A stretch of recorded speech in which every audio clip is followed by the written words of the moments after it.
Hoje nós vamos começar uma nova série de mensagens. Temos sido muito abençoados por Deus ao pensarmos e refletirmos sobre assuntos relacionados à nossa espiritualidade ao longo do ano. E nós vamos iniciar hoje, então, uma série de mensagens intitulada Encontros que Transformam a Vida. Encontros que transformam a vida. Existem encontros, meus irmãos, que marcam a nossa história, que mudam a nossa maneira de enxergar as coisas e que mexem conosco. Você talvez já se encontrou com alguém e ao longo daquela conversa as ideias dentro de você foram se reorganizando, as suas atitudes mudaram. E se conversas e encontros com pessoas marcam a nossa vida e têm a capacidade de mudá-la, imagine então o encontro com Deus verdadeiro. Nós queremos que ao longo da história, inclusive da nossa, todos aqueles que se encontram com Jesus Cristo passam por uma transformação. Eu não sou o mesmo depois que me encontrei com Jesus Cristo aos 17 anos de idade. Nasci na igreja, cresci na igreja. Mas somente aos 17 anos eu entendi que Jesus estava se encontrando comigo. As pessoas que me conheceram até ali não acreditam que eu mudei tanto, talvez, de vida. O Carlos, que até ia na igreja, mas não queria saber muito sobre essa coisa de fé, não acreditava muito nessa questão de religião, ouvia músicas bem questionáveis, longe dos meus pais, tinha um palavreado que escandalizaria qualquer um aqui. De repente, num ataque de fúria, eu falei, quer saber? Cansei desse negócio de igreja. Eu vou chegar para o meu pastor e vou falar tudo o que eu penso que está de errado. Pastor, quero muito falar com você essa semana, posso? Pode. Que dia você quer, Carlos? Pode ser na quarta-feira. Naquela quarta-feira eu estive lá, com toda a minha fúria adolescente, falando, é hoje que eu vou chutar o pau da barraca. Agora sim, eu vou falar tudo que eu penso, tudo que está de errado com a igreja, tudo que eu não concordo.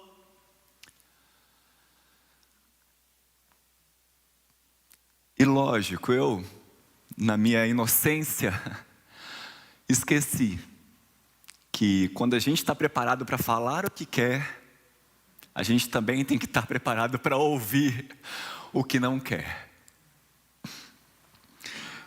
E o meu pastor, de maneira muito paciente, muito sábia, me fez várias perguntas, me explicou um pouco mais sobre a fé cristã, coisas que eu nunca tinha ouvido falar, que eu não entendia. Mas ele me questionou muitas coisas no meu interior. E ali naquela tarde de quarta-feira, eu não sabia, mas eu estava tendo um encontro com Jesus, que marcou a minha vida, que me transformou e que me trouxe aqui, fazendo de mim quem eu sou hoje. A Bíblia narra, meus irmãos, diversas histórias de encontros das pessoas com o próprio Jesus Cristo, ou com Deus de maneira geral, ao longo da Bíblia. E algo comum a todas essas histórias é que ninguém permanece o mesmo depois que se encontra com Deus. E por isso nós vamos, ao longo do mês de julho, abordar algumas dessas histórias, inclusive histórias não tão conhecidas, para extrairmos lições preciosas que Deus quer falar conosco. Mas não vale a pena nós lermos essas histórias para conhecermos apenas intelectualmente. para saber que elas aconteceram, para vermos que elas eram muito curiosas. É importante que o meu coração e o seu coração esteja aberto, para que Deus venha ao nosso encontro, que Deus fale conosco, que Deus mexa com as nossas emoções e transforme as nossas atitudes. E é por isso que nós vamos orar mais uma vez, nesse momento. Feche os seus olhos. Senhor, nós nos colocamos nas Tuas mãos, Deus, pedindo que nesse momento o Teu Espírito Santo venha ao nosso encontro. Venha de encontro às nossas necessidades e fale ao nosso coração aquilo que nós precisamos ouvir. Transforme a nossa vida. Pedimos, Senhor, que o nosso encontro com o Senhor aqui nesta manhã seja verdadeiro, seja marcante e que assim nós sejamos edificados pela Tua palavra. Oramos em nome de Jesus. Amém. Abra sua Bíblia no Evangelho de Lucas, capítulo 7. Lucas, capítulo 7, nós vamos ler os versos 11 a 17, que narram a ressurreição do filho de uma viúva. Evangelho de Lucas, capítulo 7, versículos 11 a 17, onde a palavra do Senhor nos diz o seguinte: em dia subsequente, dirigia-se Jesus a uma cidade chamada Naim. E iam com eles os seus discípulos e numerosa multidão. Como se aproximasse da porta da cidade, eis que saía o enterro do filho único de uma viúva, e grande multidão da cidade ia com ela. Vendo-a, o Senhor se compadeceu dela e lhe disse: não chores. Chegando-se, tocou o esquife e parando os que o conduziam, disse: jovem, eu te mando, levanta-te. Sentou-se o que estivera morto e passou a falar. E Jesus o restituiu à sua mãe. Todos ficaram possuídos de temor e glorificavam a Deus, dizendo: grande profeta se levantou entre nós, e Deus visitou o seu povo. Essa notícia a respeito dele divulgou-se por toda a Judeia e por toda a circunvizinhança. Nós acabamos de ler um dos 3 episódios em que Jesus ressuscita uma pessoa. E uma das coisas que nós precisamos notar é que a ressurreição do filho da viúva de Naim é uma história singular. Singular porque ela só é contada por um evangelista, que é Lucas, aqui onde nós lemos. Mateus não narra essa história, Marcos, que é mais antigo ainda, não narra essa história, João não narra essa história, somente Lucas. Então tem alguma coisa importante aí que fez com que Lucas falasse: eu preciso contar isso para que isso fique registrado para os meus leitores. E ele escreve porque ele quer que nós percebamos algo muito importante e que já falamos aqui em outras oportunidades.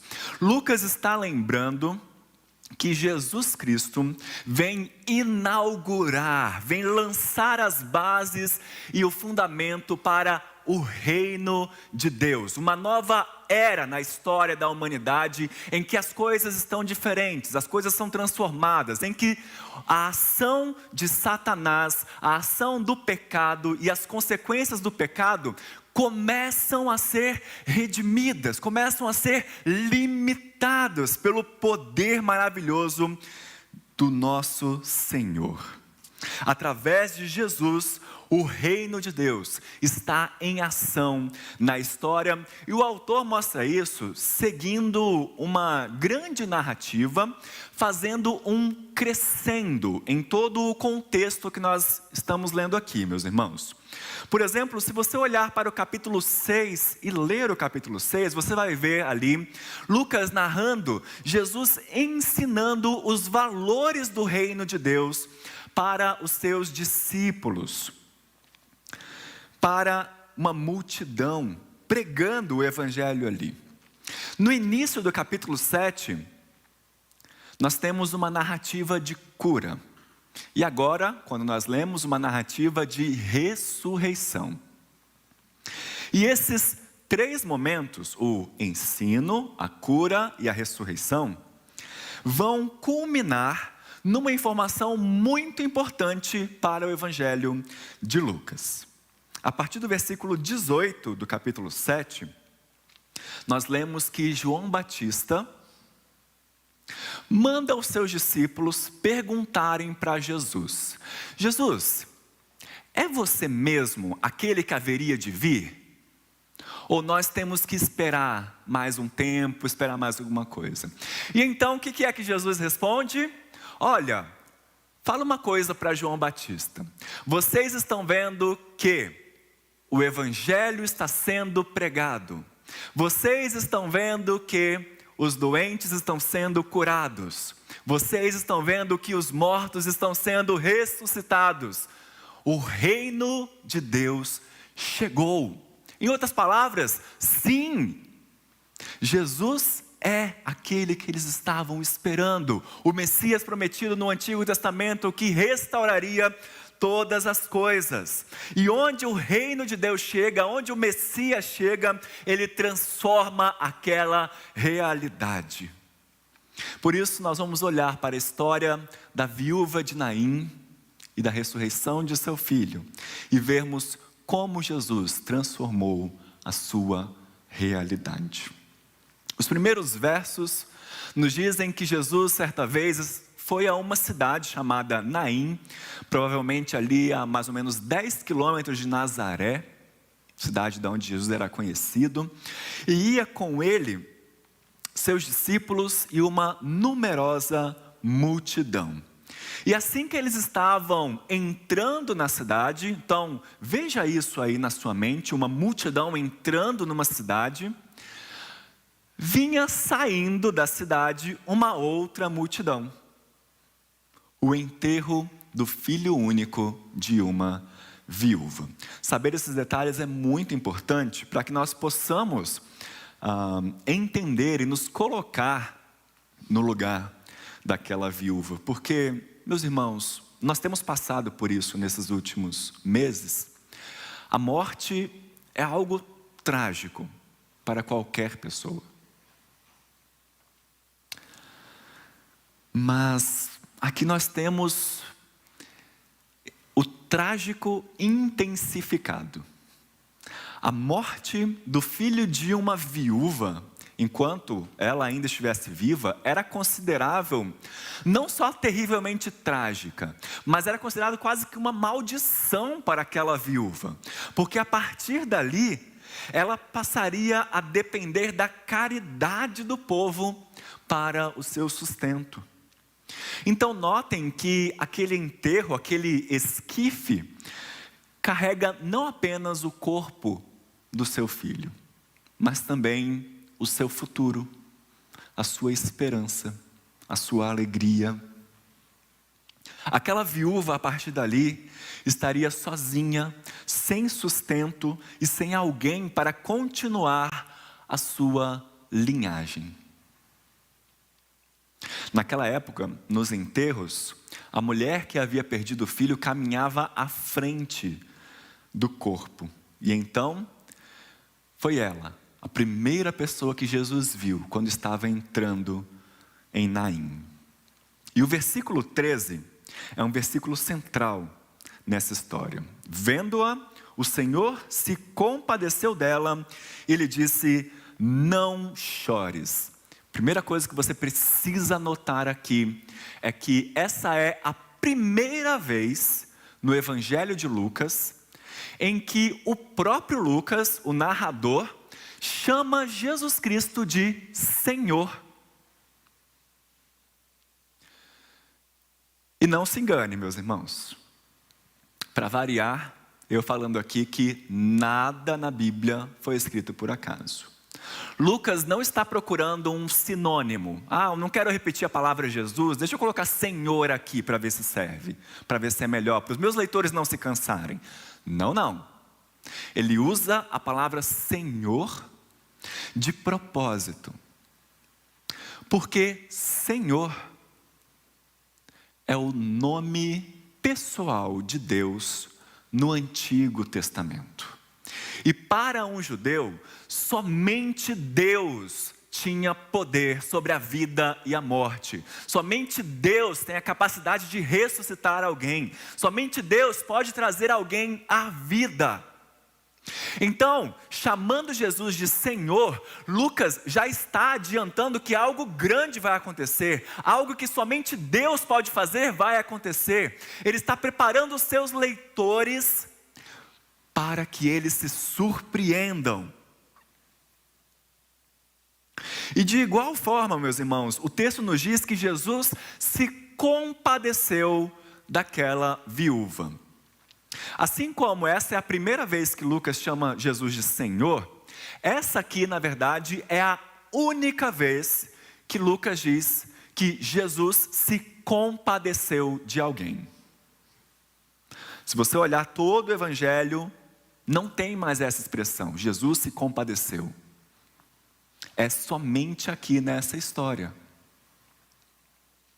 Porém, essa expressão aparece em outras 2 vezes. Primeiro, na bem conhecida parábola do bom samaritano. Quando o samaritano ia passando, ele enxerga um homem ferido na beira do caminho e ele se compadece dele. Uma segunda vez, na história que nós cantamos aqui no início do culto. A história do filho pródigo.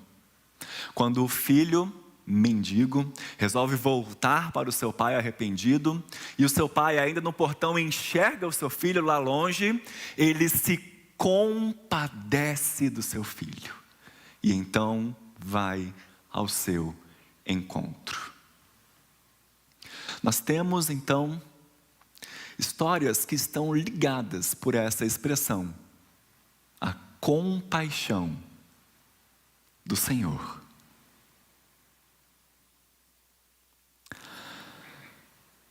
Jesus não esperou que lhe pedissem ajuda. Você pode ver, ninguém pediu, Senhor, você pode ajudar essa viúva? Olha ali como que ela está sofrendo. Você pode se compadecer dela, por favor? Não.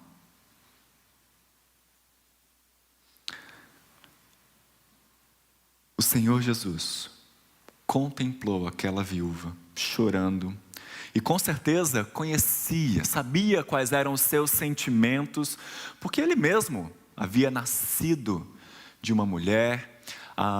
O escritor aos Hebreus nos diz que Jesus passou pelas mesmas emoções que nós sentimos. E ali, comovido pelo sofrimento, pela falta de esperança daquela mulher, Jesus diz algo impensável no meio de um velório. Ele diz, não chores. Espera aí, deixa eu ver se eu entendi bem. Não chores? Meu marido morreu, eu sou viúva, agora o meu filho único morreu, eu acabei de perder alguém muito querido para mim, toda a minha perspectiva de futuro foi por água abaixo, e esse desconhecido chega para mim falando, não chores. Esse homem deve ser doido. Como assim não chores? Funeral é lugar de choro, meus irmãos. A morte traz sofrimento e dor. As lágrimas são esperadas no momento de luto. Se tem um lugar que é para chorar, se tem um momento que é para chorar, é num funeral, é diante da morte. Nós estávamos conversando sobre isso na nossa aula sobre escatologia essa semana. É curioso como que a gente fica triste num funeral. Como que a gente chora tanto, né? Parece que a gente não foi feito para aquilo dali. exatamente, a gente não foi feito para morrer. E é por isso que a morte nos comove tanto. Mas Jesus não só falou o impensável, Ele fez o impensável também. Ele tocou no esquife. O esquife era uma maca de madeira, onde o morto era carregado. Naquela época, os judeus não usavam caixão fechado. O corpo ia exposto ao longo do caminho, tapado talvez por um pano, para ser enterrado fora da cidade.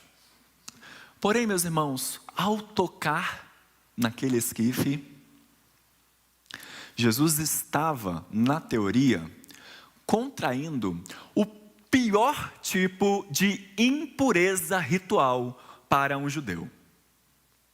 O tipo de impureza mais grave, que era a impureza de cadáveres. Qualquer um que tocasse num cadáver ou em algo que foi tocado por um cadáver, deveria imediatamente ir para fora da cidade e era considerado impuro durante 7 dias.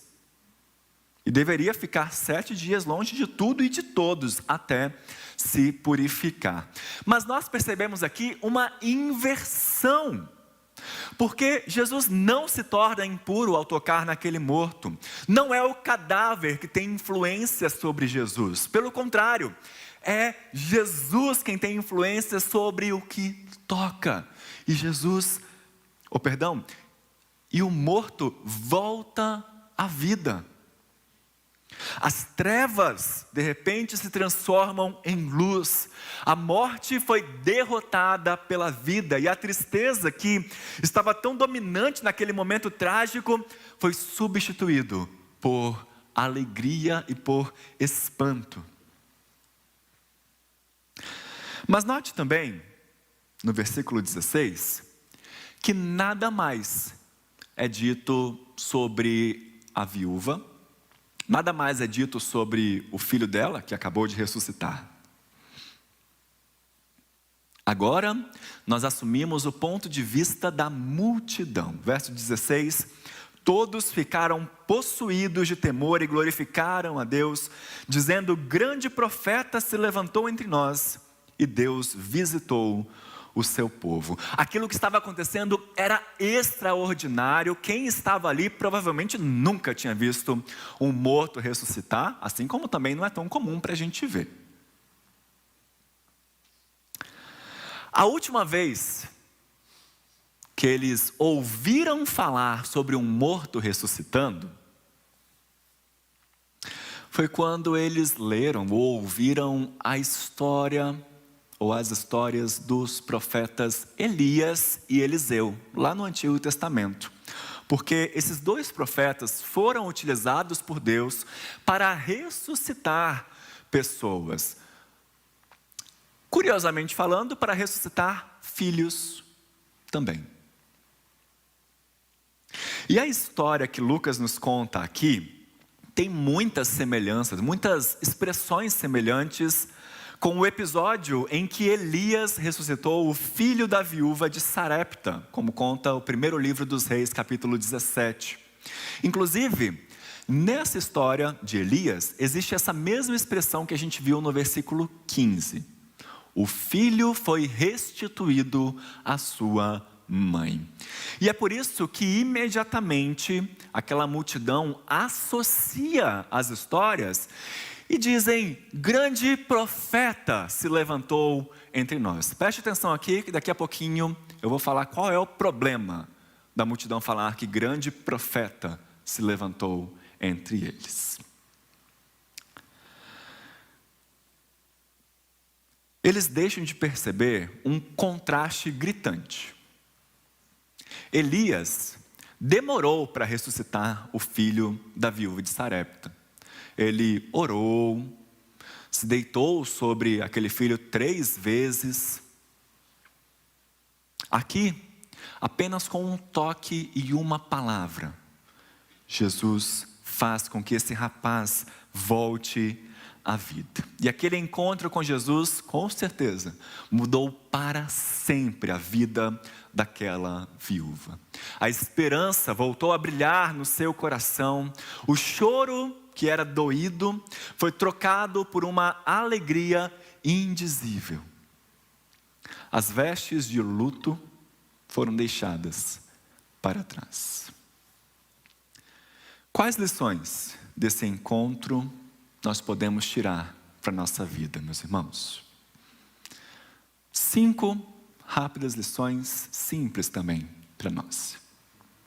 Em primeiro lugar, não existem coincidências na agenda divina. Não existem coincidências na agenda divina.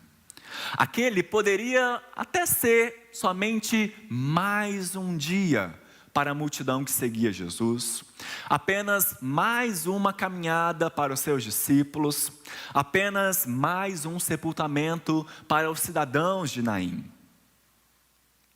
Mas não para Jesus. Jesus sabia exatamente o que ele iria fazer, e sabia que a vida daquela mãe seria transformada para sempre. Nessa história, ninguém está onde está, ninguém fala o que fala, ninguém age como age por acaso.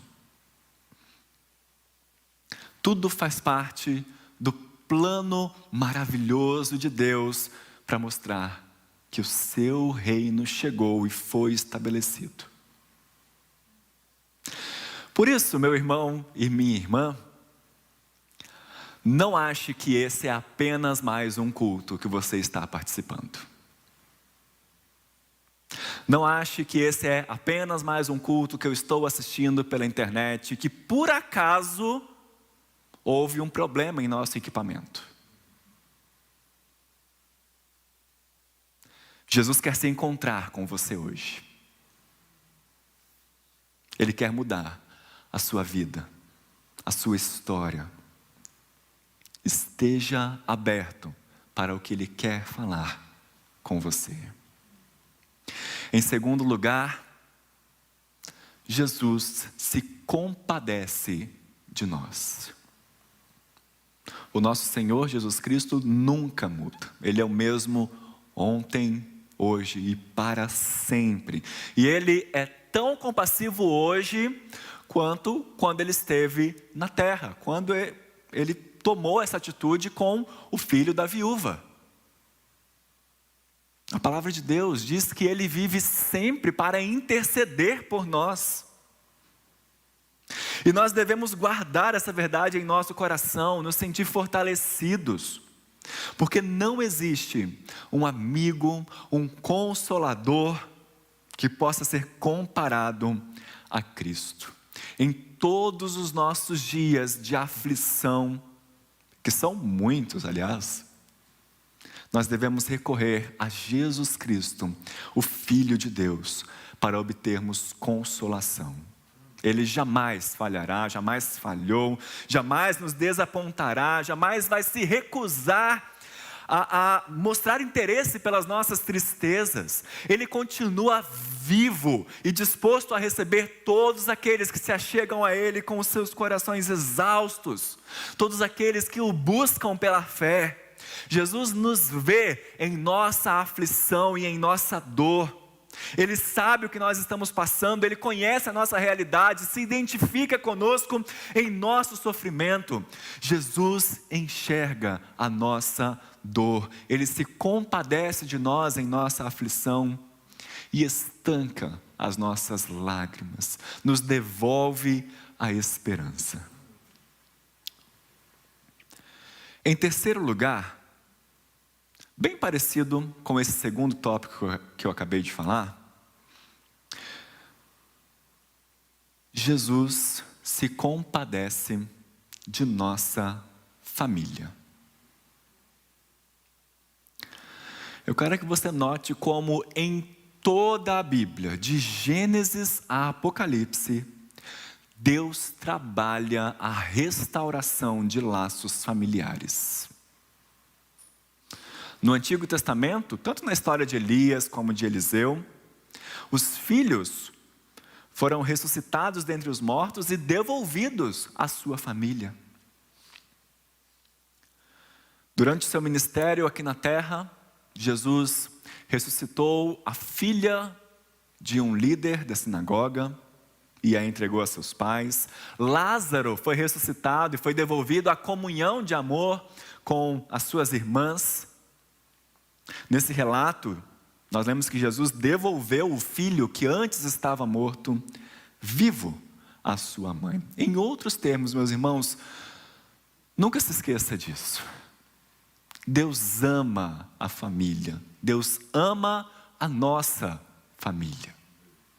Tenha isso em mente. Ele é o Deus da aliança. E Ele prometeu que Ele seria fiel não só com Abraão, mas com Abraão e a sua descendência. E assim como nós já falamos, Ele não muda. Então tenha essa certeza, Deus tem sim um grande plano para a sua família. Ele se importa com ela, Ele é poderoso para quebrantar o coração do seu filho, para transformar a atitude do seu marido. Não desista de sua família. Não perca a esperança no que se refere a ela. Ore por seus filhos, ore por seu marido, ore por sua esposa, ore por seus pais. Muitas vezes os nossos queridos podem estar andando por caminhos de morte e perdição, mas continue a orar, porque pode ser que a qualquer momento, coincidentemente, aquele que saiu ao encontro do funeral, que nós lemos na porta de Naim, encontre o seu querido e diga: levanta-te. Para Jesus, nada é impossível. Isso traz muita esperança ao nosso coração, meus irmãos. Em quarto lugar, Jesus triunfa sobre a morte. Aquele que é a ressurreição e a vida tem poder sobre a morte. A morte escuta a sua voz. Quando Jesus chega, a morte precisa bater em retirada. Ela não tem a última palavra quando Jesus ergue a sua voz. E o milagre que o nosso Senhor realiza aqui, meus irmãos, aponta para uma realidade muito maior do que aquelas pessoas poderiam imaginar. Aponta primeiro para uma realidade espiritual.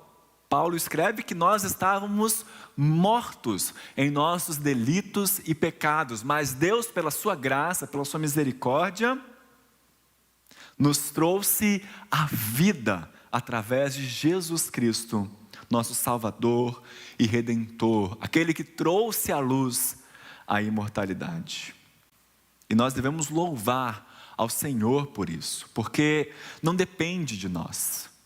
É o próprio Cristo, por sua misericórdia, por sua compaixão, que vem ao nosso encontro e transforma a nossa vida. Mas um segundo aspecto em que esse milagre aponta para algo maior do que aquelas pessoas podiam ver, é o fato de que a palavra de Deus nos garante que a morte não é o final. É por isso que Jesus disse: não chores. O mesmo Jesus que ressuscitou aquele jovem, trará à vida todos os mortos no último dia, quando Ele retornar. E então, Ele restaurará a harmonia de toda a criação e reverterá completamente e efetivamente os efeitos do pecado, as consequências das nossas transgressões sobre nós. E então nós viveremos no novo céu e nova terra, e ali a palavra de Deus nos descreve de maneira muito vívida, muito alegre, que ali não haverá dor, não haverá morte, não haverá choro, porque aquele que disse: não chores, enxugará de nossos olhos toda lágrima. E por fim, em quinto lugar, uma exortação. É possível, meus irmãos, presenciarmos milagres de Jesus, mas não reconhecê-lo devidamente. É por isso que eu pedi para você lembrar que aquela multidão disse: um grande profeta se levantou entre nós. Não ache que isso é uma coisa boa. Não leia esse texto e fale: glória a Deus, eles reconheceram que Jesus é um profeta, olha que bênção. Não. Tem um problema aqui. Porque Jesus não é só um profeta. Eles não entenderam isso. Jesus não era apenas um mestre. Jesus não era apenas alguém que fala coisas bonitas e que nos chama para amar o próximo. Jesus é o Filho de Deus, o nosso Salvador, o nosso Redentor, aquele que realizou e ainda realiza milagres em nossa vida. E Ele nos chama para reconhecermos isso, para assumirmos um compromisso com Ele. Ele não nos chama apenas para nos maravilharmos, apenas para mantermos uma atitude passiva, apática, sentados, apenas ouvirmos, pensando em tudo que Ele fala. Ele nos chama para um compromisso vivo, verdadeiro, para um relacionamento transformador com a Sua palavra. E por isso é muito importante que você reflita nessa manhã: será que eu estou aqui apenas sendo um espectador das coisas que Jesus faz? Será que eu estou aqui participando, assistindo desse culto, concordando com o que o pastor fala, mas eu resumo o meu culto a apenas isso?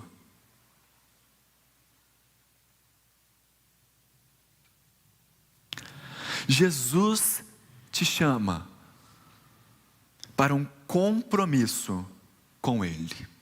Ele quer ser Senhor e Salvador da sua vida. Ele não quer ser apenas alguém que fala palavras bonitas, apenas um profeta. Ele quer que você reconheça que Ele é Deus, o Deus da sua vida. Ele quer te tirar das trevas e te levar para a luz. Ele quer te dar vida e vida em abundância.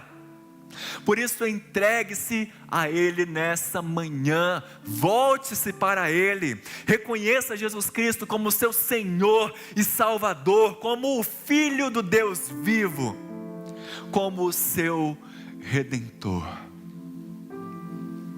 Que ao final dessa palavra, que ao final desse culto, você possa reconhecer que não foi um profeta que te visitou aqui, mas que foi o Filho do Deus vivo.